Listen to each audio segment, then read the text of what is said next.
Holy Father, a blessed angel came, and unto certain shepherds brought tidings of the same, that in Bethlehem was born the Son of God by name. Oh, tidings of comfort and joy, comfort and joy. Oh, tidings of comfort and joy. Fear not, then said the angel, let nothing you affright. This day is born a Savior of a pure virgin bride, to free all those who trust in him.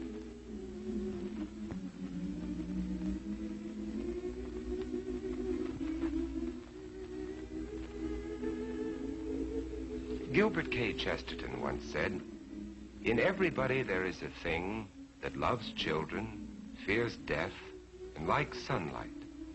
And this thing enjoys Charles Dickens." Before I tell you about the Christmas Carol, let me read to you what Charles Dickens himself wrote about this story. I have endeavored in this ghostly little story to raise the ghost of an idea which shall not put my readers out of humor with themselves, with each other, with the season, or with me. May it haunt their houses pleasantly. Charles Dickens. To begin with, Jacob Marley was dead. There is no doubt about that. You will therefore permit me to repeat emphatically that Marley was as dead as a doornail. Did Scrooge know that he was dead? Of course he did. Ebenezer Scrooge and he had been partners for I don't know how many years. Scrooge never painted out Marley's name, and so there it stood 7 years afterwards above the warehouse door. Ebenezer Scrooge. Oh, but he was a tight-fisted old sinner, hard and sharp as flint. The cold within him froze his features because he always carried his own low temperature with him. And he didn't thaw 1 degree. Not even at Christmas.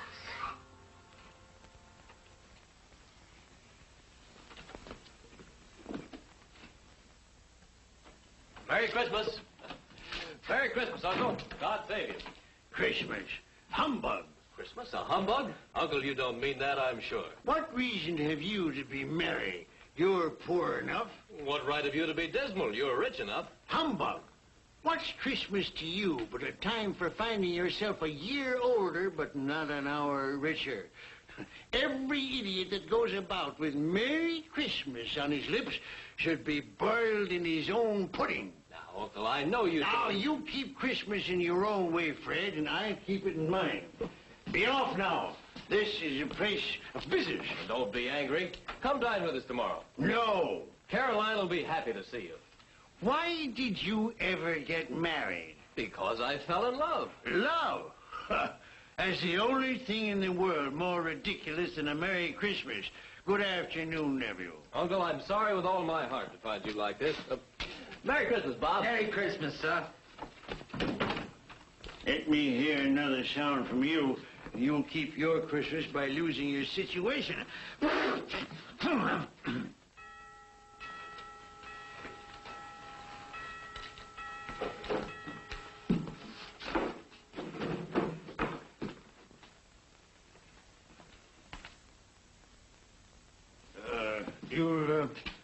You'll want all day tomorrow, I suppose, Crescent.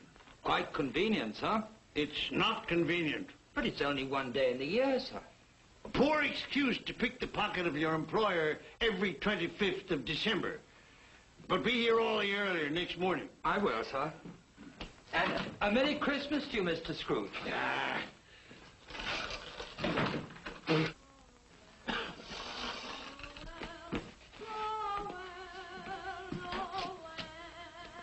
Christmas. Nonsense. Humbug.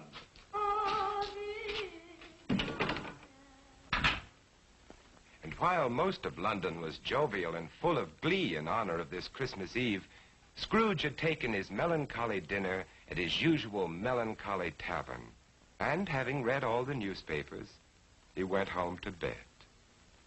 Scrooge lived in the chambers which had once belonged to Marley, his ex-partner, and as I have remarked before, Marley is dead these last 7 years. Dead as a doornail.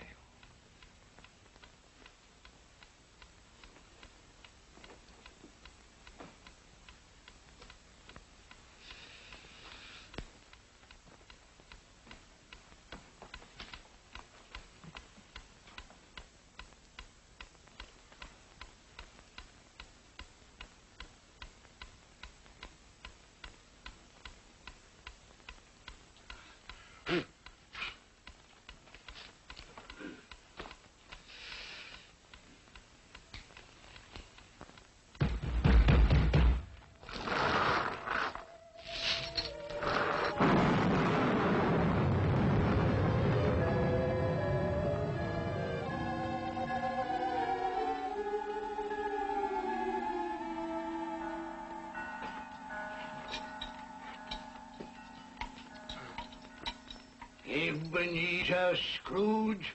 How now? What do you want of me? Much. Who are you? Life I was your partner, Jacob Marley. You don't believe in me? I don't. What evidence would you have of my reality beyond that of your own senses? I don't know. Then why doubt your senses? Because a slight disorder in my stomach could make my senses cheat me. You might be an undigested bit of beef, a blot of mustard, a fragment of underdone potato. Humbug, I tell you, humbug! Mercy on me, dreadful apparition. Now, do you believe in me or not? I do. But why do you come to plague me?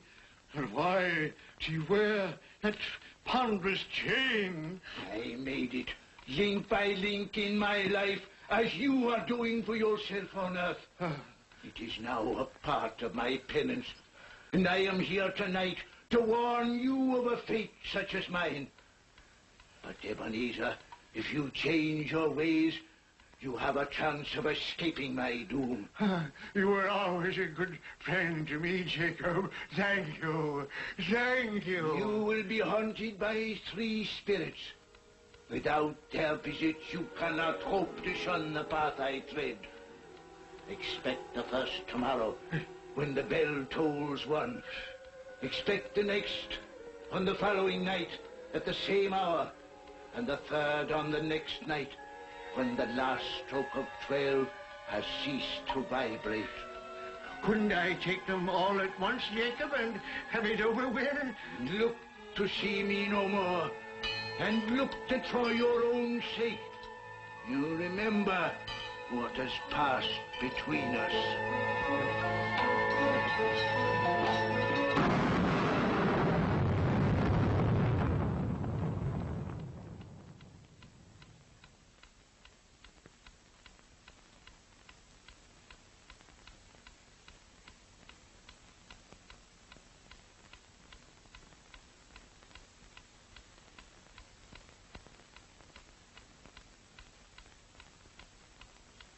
Scrooge tried desperately to say humbug to the strange happening, but the word stuck in his throat, unuttered, for it was highly probable it was not humbug.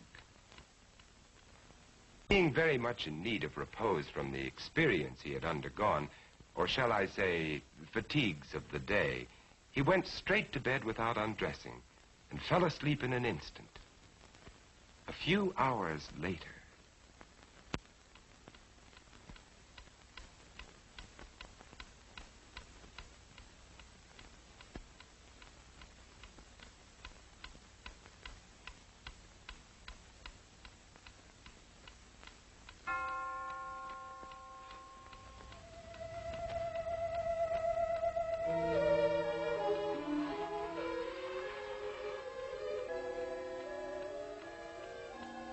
you the spirit whose coming was foretold to me? I am. Who and what are you? I am the ghost of Christmas past. Long past? No, your past. What business brings you here? Your welfare. I have things to show you, which are the shadow of the things that have been. Rise.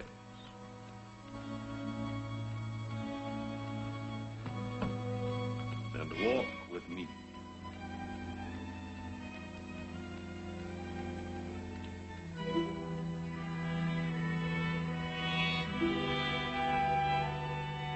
The ghost of Christmas past led Scrooge down the road which he had forgotten for so many years. He showed him a Christmas day in the past, which was a happy one for most children, but not for one lonely schoolboy. Ebenezer Scrooge. Do you know that boy?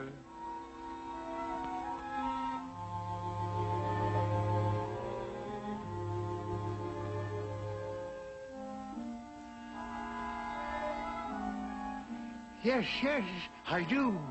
It is I, as a boy. Oh, I remember that Christmas well. I felt so lonely. My playmates, they didn't like me. It was because you had shunned them.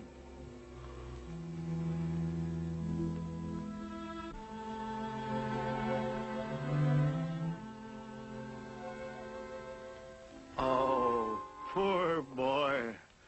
I wish What is the matter? there was a boy singing a Christmas carol on the street last night. I should have liked to have given him something, that's all. Shall I show you another Christmas, 40 years ago, when a fair young girl released you from your marriage contract No, no. because she discovered you had ceased to love her? Your greed, avarice, and desire for wealth had killed the love she had for you. No, no, Spirit. Show me no more. Leave me. Haunt me no longer. Awakening in the middle of a prodigiously tough snore and sitting up in bed to get his thoughts together, Scrooge had no occasion to be told that the bell was again upon the stroke of one.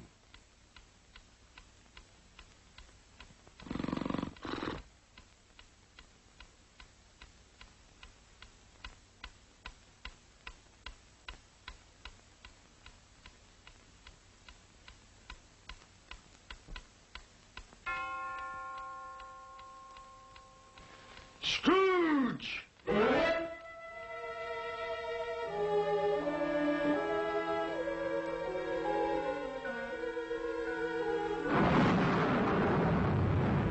I am the ghost of Christmas present. Look upon me. Yes, Spirit. Conduct me where you will. I went forth last night on compulsion, and I learned a lesson which is working now. Tonight, if you have aught to teach me, let me profit by it. Touch my robe.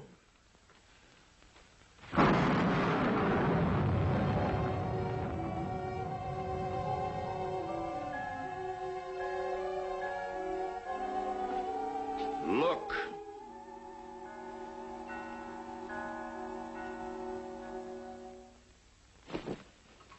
Belinda, bring the plates. Oh, Mother, Belinda, there's a great deal of work to be done. Help your sister. Missy, you get If I came by outside, I could smell the sage and the onion. And you knew it was ours, Mother. Oh, I certainly did, boy. Peter, set the chairs. Can I put some chestnuts on the fire, Mother? No, your father will do that when he comes. What has gotten your precious father? And your brother, Tiny Tim? And Martha wasn't as late last year by half an hour. This is the house of your clerk, Bob Cratchit. But he has hardly a penny to his name. I, the ghost of Christmas present, have blessed his house. Here comes Bob now with another member of his family, Tiny Tim. And a Merry Christmas, everybody. And there you are, Tiny Tim, right in your own chair. Merry Christmas, Bob. And Martha. Yes, here I am again. Christmas wouldn't be Christmas without Martha coming to visit us. Bob. And how did Tiny Tim behave today, Bob? Fine. He told me coming home that he was glad he'd been to church, because it's pleasant to remember that the day is called Christmas. after he who made the lame to walk and the blind to see. Oh, beautiful Christmas table. It would be more beautiful if we had a turkey, but we'll manage. Of course we will. See what a happy family your clerk has on only 15 shillings a week? Tiny Tim. I didn't know he was sick and a cripple. Mr. Scrooge. I give you Mr. Scrooge, the founder of the feast. The founder of the feast, indeed. I wish I had him here. I'd give him a piece of my mind to feast upon. Dear, it's Christmas Day. It should be Christmas Day, I'm sure, when one drinks the health of such an odious, stingy, hard, unfeeling man as Mr. Scrooge. My dear, it's Christmas. Very well. I'll drink his health for your sake, and because it's Christmas. Long life to him. A Merry Christmas and a Happy New Year. A Merry Christmas and a Happy New Year. God bless us, everyone.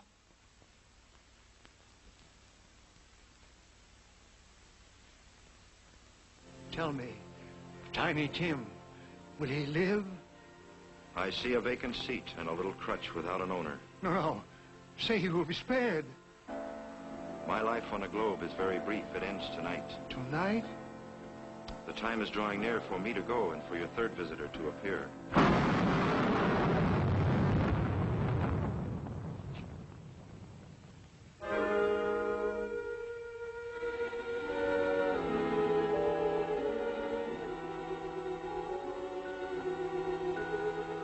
I am in the presence of the ghost of Christmas yet to come.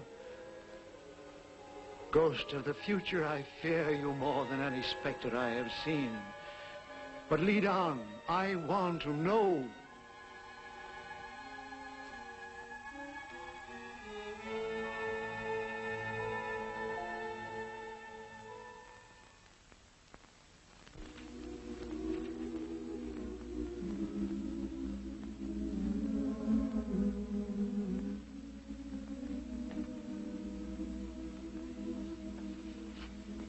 I met a very kind young man today who asked after you. Mr. Scrooge's nephew, whom I scarcely know. I told him about Tiny Tim, and he said, I'm heartily sorry for you and your good wife. By the by, how he ever knew that, I don't know. You what, dear? That you were a good wife. Oh, everyone knows that. And he said, if I can be of any service to you at any time, pray come to me. He's rather unlike his old Uncle Scrooge, isn't he? If you must torment me, be quick. Take me to what else you have to show.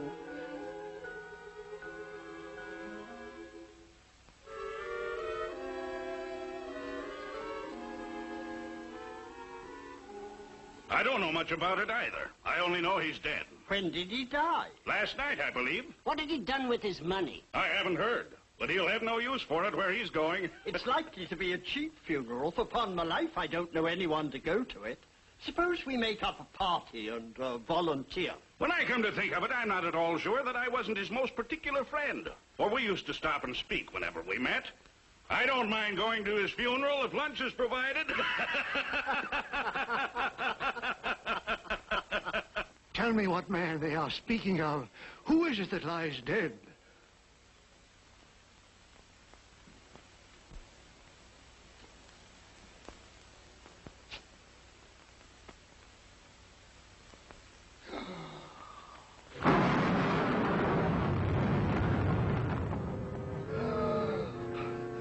No, hear me. I am not the man I was. Assure me I yet may change the shadows you have shown me. I will honor Christmas in my heart and try to keep it all the year. Tell me I may sponge away the writing on this stone.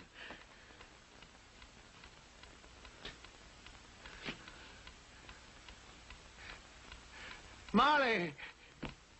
Marley! Jacob Marley! Heaven and Christmas time be praised for this. I will live in the past, the present, and the future. The spirit of all three shall thrive within me. Boy,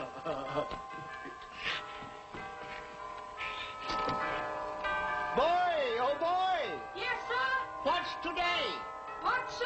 What's today, my fine fellow? Today? Why, Christmas Day, sir. It's still Christmas, and I haven't missed it.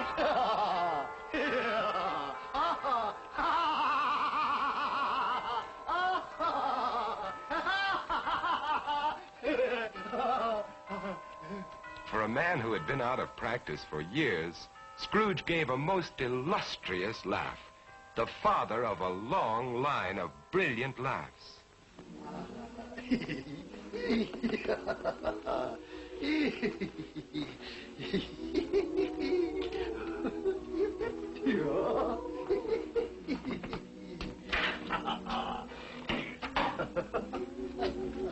And Scrooge dressed himself all in his best, and at last got out into the streets, wishing everyone he met a Merry Christmas.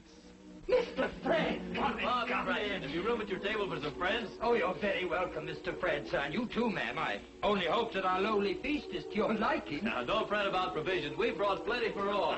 Merry Christmas, Bob. Mr. Scrooge! And Mrs. Cratchit, for you. Mr. Scrooge! My dear, that's for you. Darling, for you. For me? And you, sir. Oh, Mr. Scrooge, I don't know how we can ever thank you. Don't. And I'm going to raise your salary and help your large family in every way possible. And Tiny Tim. I saw a friend of mine at church just a little while ago. A famous surgeon. You and I are going to see him tomorrow.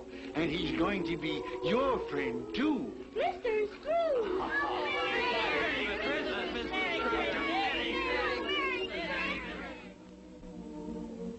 Scrooge won his word. He did it all and infinitely more. And to Tiny Tim, who did not die, he was a second father. Scrooge had no further dealings with ghosts, but it was always said that he knew how to keep Christmas well, if any man alive possessed the knowledge. May it truly be said of us, and all of us.